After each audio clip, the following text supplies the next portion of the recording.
Paika, what is Paika?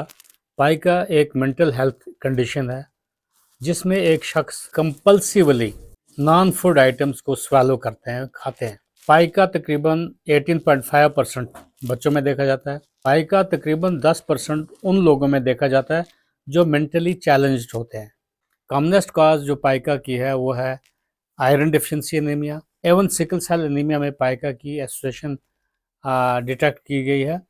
और ख़ासकर जो पाइका है आयरन डिफिशिएंसी एनीमिया में या अदर मिनरल्स की डिफिशिएंसी जब होती है, यानी कि जिंक है, कैल्शियम वगैरह, विटामिन डी डिफिशिएंसी भी रिलेटेड हैं इसके साथ। मोस्ट कॉमनली प्रेग्नेंट वुमेन में तकरीबन पाइका ज़्यादा देखा जाता है। वो अंडरलाइंग काज जो होती है वो आयरन डिफिशिएंसी एनीमिया की वजह से प्रेगनेंसी में वो चीज़ें खाते हैं, जैसे मैं आगे आपको बताऊंगा। कागज़ खा लेना, चाक खा लेना, मड। लेकिन अगर ये लगातार खाते रहें, अगर वन से वाइल अगर किसी ने खा लिया एक्सीडेंटली, तो उसको पाइका नहीं बोला जाता है। पाइका अगर 1 महीना लगातार अगर कोई मड खाता है, चाक खाता है, तो उसको पाइका बोला जाता है। Pica in association with anxiety, खासकर ऑब्सेसिव कंपल्सिव डिसऑर्डर के साथ भी इसकी लिंक है। जंक फूड्स या कुरकुरे या सिमिलर फूड्स को जो लोग बच्चे खाते हैं, तो उसको मैं पाइका नहीं बताऊंगा, लेकिन ऑलमोस्ट एक पाइका की सिचुएशन बन चुकी है। सो अक्सर देखा जाए तो ये जंक फूड्स जब बच्चे खाते हैं तो I will label them as कि इनको बिल्कुल पाइका है। हाँ, एक लिमिटेड अमाउंट में अगर खाएंगे तो हार्म नहीं है। कुछ वजूहत हैं पाइका की डेवलपमेंट की। अकेलापन, आइसोलेटेड, स्ट्रेस, एंजाइटी, टेंशन, या कुछ सहारा देने वाला न हो, तो वो कुछ ट्रिगरिंग फैक्टर्स होते हैं पाइका के।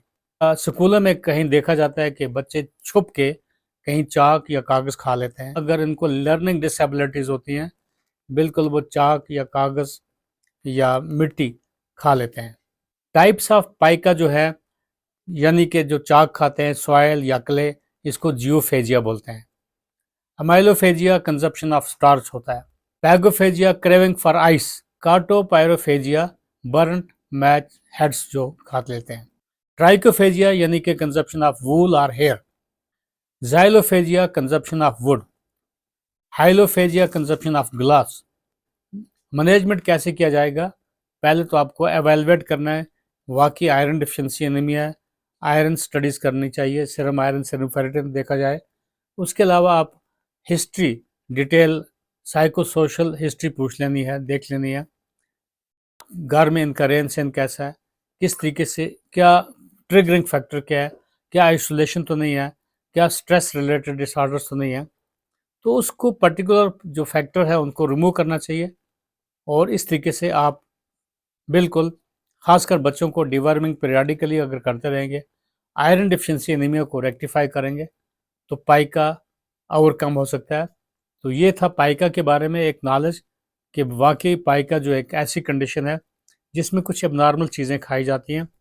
अब कहीं डॉक्टर्स ऑपरेट करके स्टमक में से कहीं ऐसा है कि मेटल्स निकालते हैं, पिन्स निकालते हैं, कीले निकालते हैं। बिल्कुल एक साइकेट्रिक डिसऑर्डर जब होते हैं, उनमें कुछ लोग बहुत सारी ऐसी एबनॉर्मल चीज़ें खा लेते हैं, जैसे आप बाल खा लेते हैं, ट्राइको बाज़ार स्टमक में उसमें आ जाते हैं, लोहा खा लेते हैं, कीले खा लेते हैं, तो पिन्स खा लेते हैं।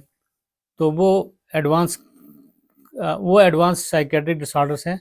लेकिन मैं सिंपली आपको पाइका के बारे में जो बताने की कोशिश की कि वाकई पाइका एक कंडीशन डेवलप हो सकती है, अंडरलाइंग काज को एवेलुएट करके ट्रीट करना चाहिए।